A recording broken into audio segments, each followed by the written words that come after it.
Interested in taking part? Fill out the form. The link is in the description below. Books we read. Books we read. La la la la la la la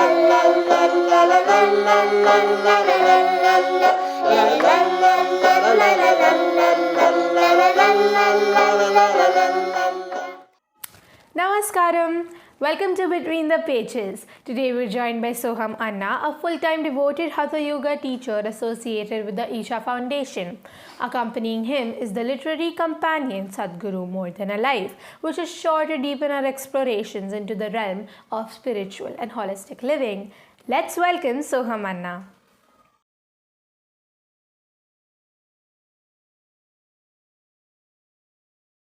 Namaskaram Anna, welcome to Between the Pages. Namaskaram. Could you please take a moment and introduce yourself?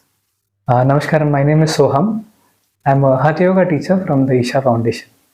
Alright, what book are you here with today? I'm here for Sadhguru More Than a Life. That is what inspired me a lot. Alright, so can you give us a brief summary about the book? So this book is about Sadhguru's life. Usually when we hear and see about Sadhguru, it's always YouTube videos and it's always Sadhguru as a guru. Here so many things are written about his personal life. So that drew me a lot closer to this particular book. How did you come across Sadhguru and his teachings?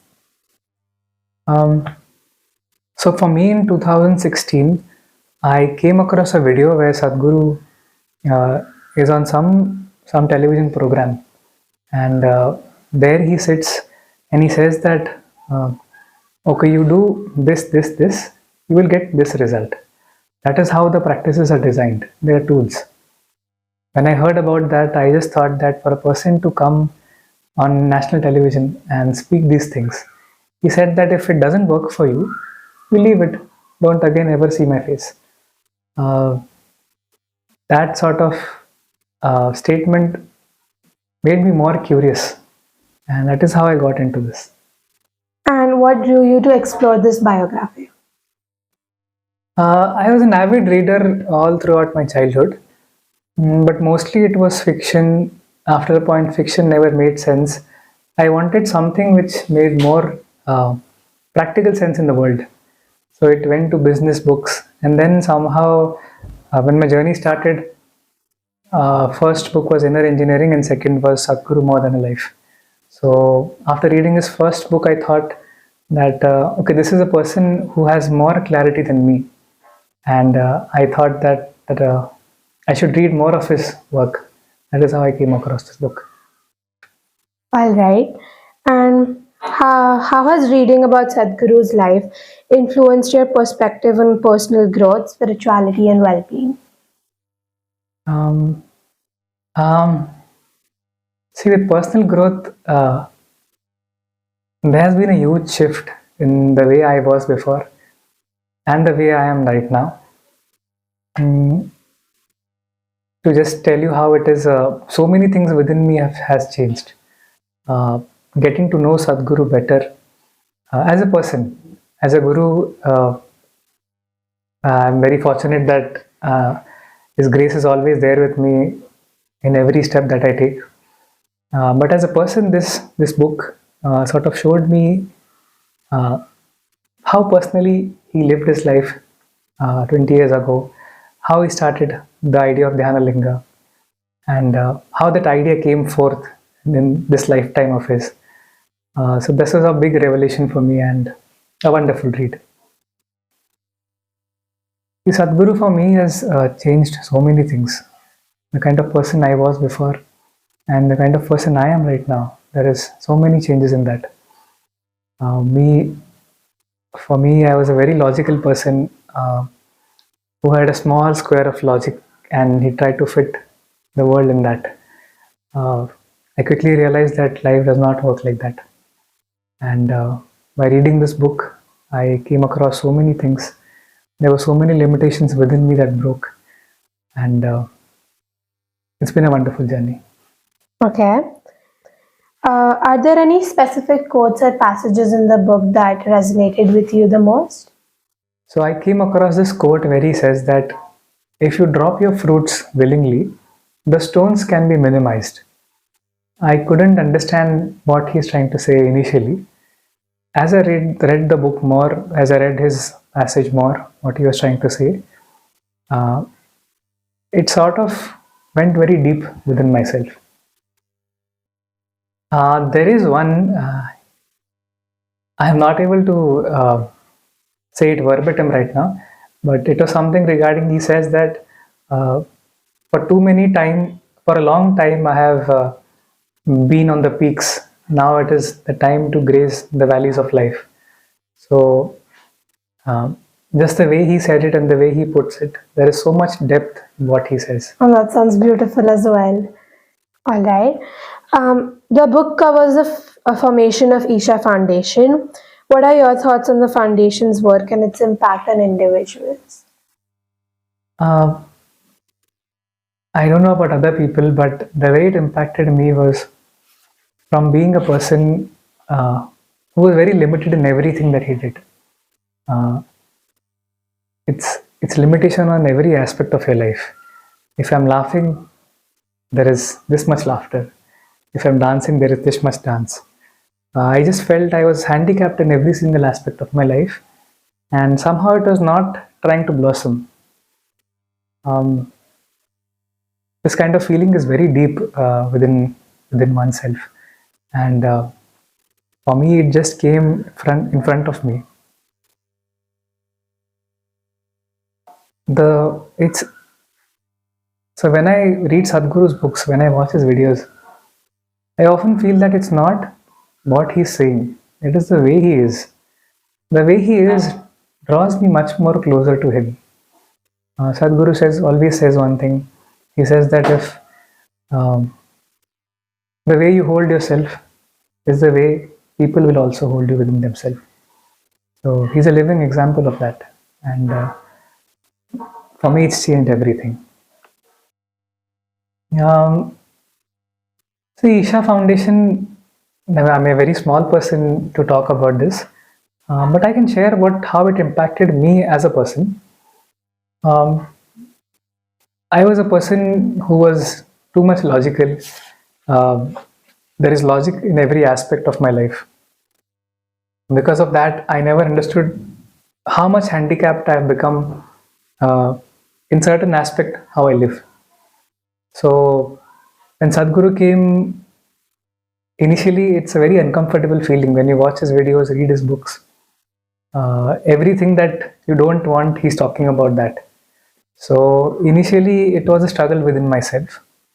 But somehow, for a fool like me, his grace came into my life, and everything is different after that, ever since. So the book and Sadhguru's techniques may have critics. How do you respond to skepticism and how do you navigate potential concerns or criticism?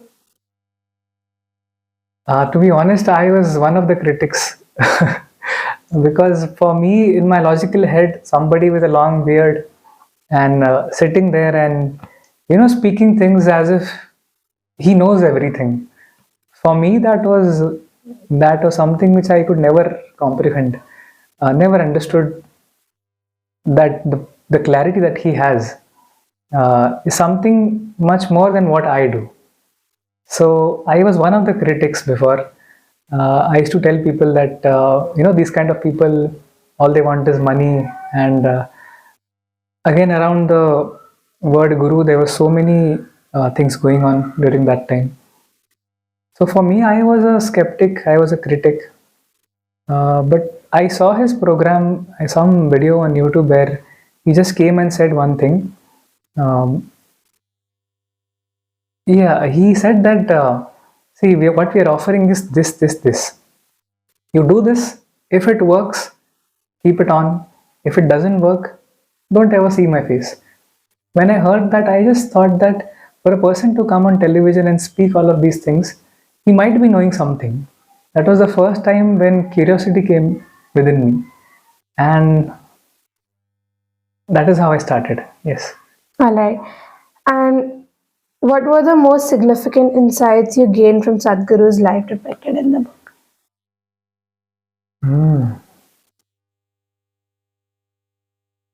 You know, I don't know about insights, but for me, Sadhguru is always through books and YouTube. In this book, I just saw that for a person, it's okay. It's completely fine for him if he doesn't do whatever he's doing right now. As he says that if I close my eyes, I'm simply gone. It's a very easy thing for him to do. But just to see that the way he's offering himself everywhere that he goes, every minute, every hour, every day of his life, is just for us. When I saw that, that moved me a lot. I just saw that this person doesn't need to do this, but still he is because he wants us to make it. So that was one very big thing for me. Okay. And for someone who hasn't read the book, would you recommend this book and why? See, honestly, because I'm a person, if somebody tells me to do something, I never do it unless I find some substance in it. I was a person like that. I would say that, see, if you feel that this is the person who has little bit more clarity than you, little bit more wisdom than you, then you should definitely go for every one of his book. Not only Sadhguru More Than a Life, because something which draws you closer, that is very important, rather than anybody recommending that, okay, you do this, you do that. So I wouldn't recommend this book to anybody, but I would just say that when you look at him, if you listen to him, if you feel that there is something much more than what he's saying, then definitely go for the book. All right. So we have a ritual in this podcast where every guest writes a question for the next guest.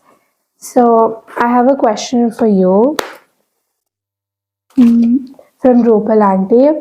She's asking, have you ever felt that you don't choose the book but the book chooses you? And after reading it, you feel like it came to you for a reason? That I would say that has happened with me, especially with Sadhguru's books. I think before Sadhguru's books, I used to read every page, every lesson, every word of the book. Ever since the book has come, I don't know, simply somehow I just get up and pick one random book and pick one random chapter out of it. And after reading that, I feel that, okay, this has really come to me at the right time. So yes, it has happened with me. So is there anything you would like to ask me? Yes. Since you learned Angamardana, and how is the practice for you? And what do you feel are the benefits that you are seeing after doing the practice? I feel like I think I learned Angamardana like 3-4 years ago, and I think it was a beautiful journey after that. It was pretty hard at first to continue the practices every day. I was super excited, but once I had to wake up early in the morning. I had to go to school before after that, so I had to wake up really early. But I realized that it was worth it to wake up early in the morning and do the practices, because suddenly my coach in my basketball class was like, "Oh, you're getting promoted to the senior batch," and I was the only 10-year-old between 16-year-olds, and I played so good. So I was like, "Really? Okay." And then a lot of things just happened, became good for me. My body got flexible. My behavior changed. I started understanding other things well. Everything just changed for me in a positive way. And yeah, it has been a beautiful journey since then. But yeah, I have stopped it. It has probably been 1 year since I have not done Angamadana practices. But I realized that those positive things, it is not happening to me anymore. I can't do things that I could when I was 10 anymore. And it feels like I'm old, so I want to get back to that life again. All right, it's your turn to write a question for the next guest. Thank you so much for joining us on Between the Pages. I had a great time. Thank you so much for having me. Thank you. Namaskar. Time to close the book, but don't worry, the stories really never end. Until our next adventure together, remember to keep your imaginations fuel, your laughter contagious, and your bookmarks handy. Until next time, it's me, Anna Lilani, closing the BTB book for this week. Don't forget to like, share, and subscribe to our channel. La la la la la la la la la la la la la la la la la